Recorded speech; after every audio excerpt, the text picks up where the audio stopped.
Agora estudaremos os limites infinitos. Antes de mais nada, é muito importante você ter uma ideia geral sobre o que significa também limite no infinito. Tema esse que será tratado por outro grupo. Haja vista que tanto a teoria envolvendo os limites infinitos como os limites no infinito são muito importantes para o entendimento de outra parte do estudo dos limites, que é a parte das assítotas. Então, o que significa dizer que eu tenho um limite infinito? Significa dizer que o limite da minha função, ele tende a mais ou menos infinito.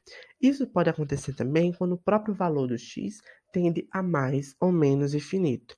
Ou seja, limite de f de x, quando x tende a mais ou menos infinito, seria igual a mais ou menos infinito. Dessa forma, nós teríamos a ideia de limite infinito no infinito. Vejamos agora o exemplo.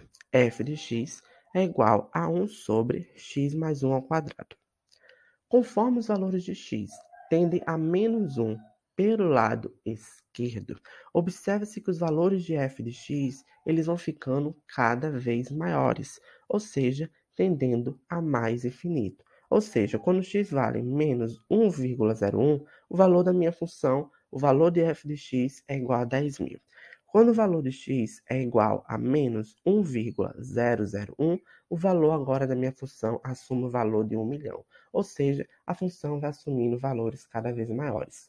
O mesmo acontece agora quando o x tende a menos 1, só que pelo lado direito. Você vai observando que os valores de f de x vão ficando cada vez maiores, ou seja, tendendo a mais infinito.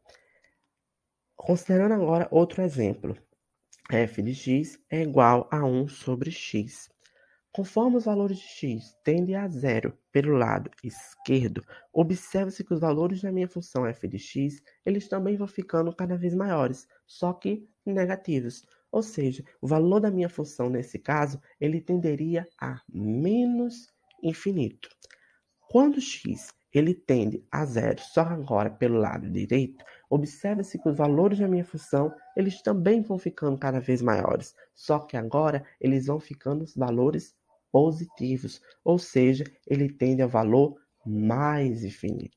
Então, de forma geral, o limite infinito significa dizer que o limite da minha função ele tende a mais ou menos infinito. E isso vai variar de exemplo para exemplo. Created using Powtoon.